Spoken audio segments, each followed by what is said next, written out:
Hare Krishna.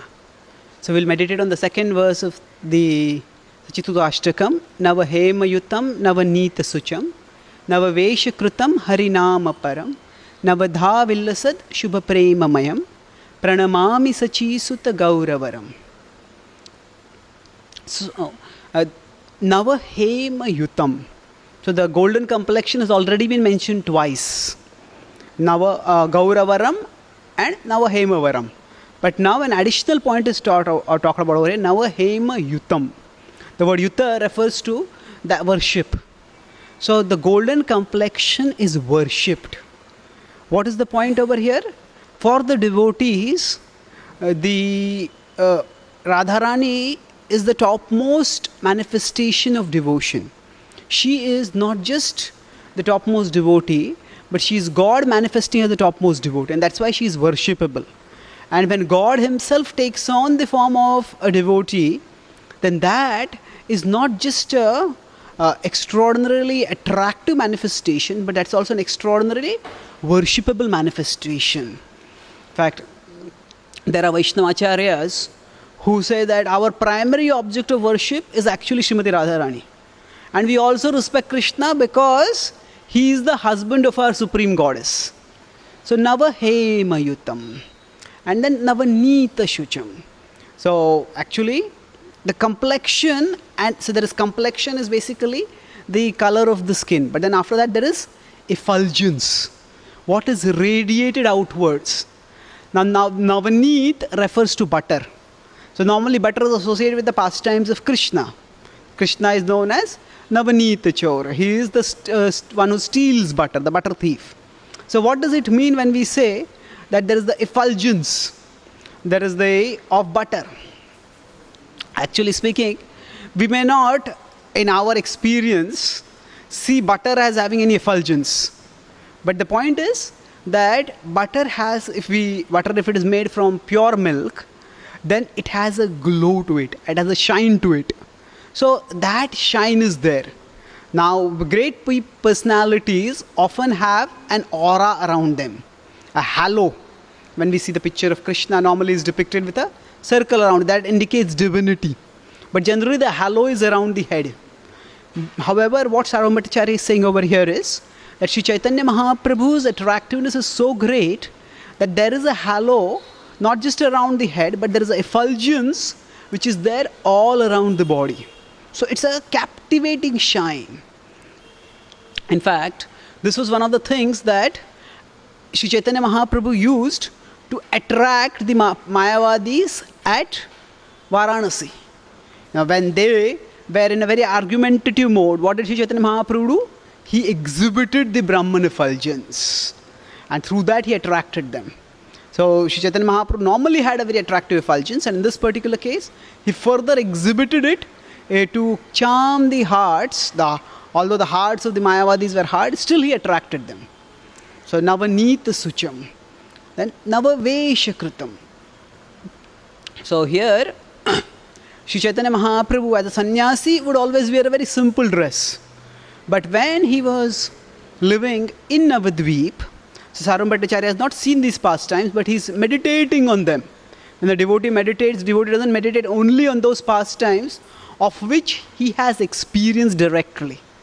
When Bhishma is remembering in the 9th chapter of the first canto the pastimes of Krishna, he naturally remembers those pastimes where he has interactions with Krishna.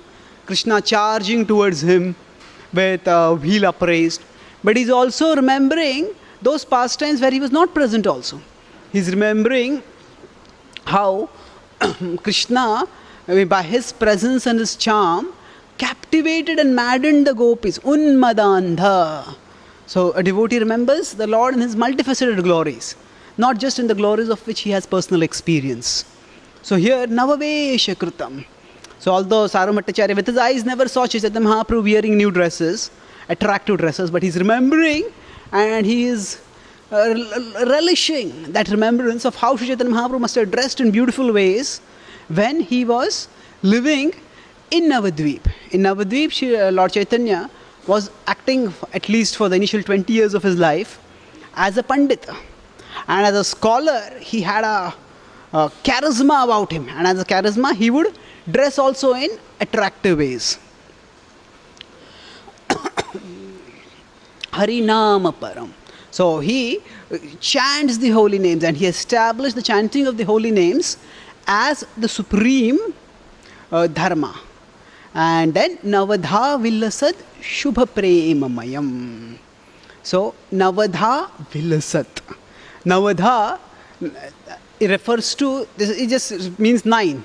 So many times, if we study the scriptures, if we don't know the context, things can remain elusive, difficult to comprehend. But here 9 refers to the 9 forms of devotional service. Navadha Vilasat.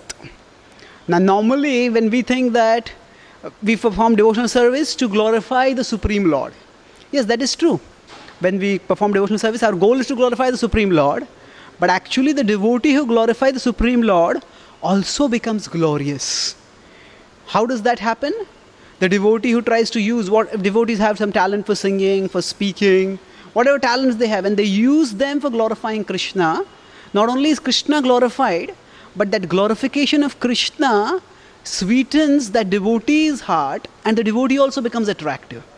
So he has described Navadha Vilasat. Vilasat means to shine, to be very attractive. So Lord Chaitanya Mahaprabhu, when he performs these 9-fold devotional services, he shines while performing them. He delights them, and while he delights in them, and while delighting in them, he also charms the hearts of others. And Shubha Premamayam. So Shubha is auspicious, Prema is love, Amayam is spotless, pure love. So in this world also there is a lot of prema, of love. But often the love of this world, especially if it is centered around the body, if it is induced by physical attraction alone, then it is not Shubha. It is Ashubha. It makes people do wrong things. But Sri Chaitanya Mahaprabhu is permeated with the most loving nature. What is that loving nature? That is the loving nature of Krishna which is manifested through him. So Shubha Premamayam is very spotless, pure, all attractive nature. That is what Sri Chaitanya Mahaprabhu manifests in his sweetness. And it is this love which he manifests and which he stimulates in the hearts of those who come in contact with him. And this is the loving nature which inspired devotees like Srila Prabhupada to travel all over the world. Prabhupada went at an advanced stage. Why? Because he is permeated with this loving nature, Shubha Premamayam. To such a Lord, I offer my obeisances, Sarvabhaumacharya says. Thank you. Hare Krishna.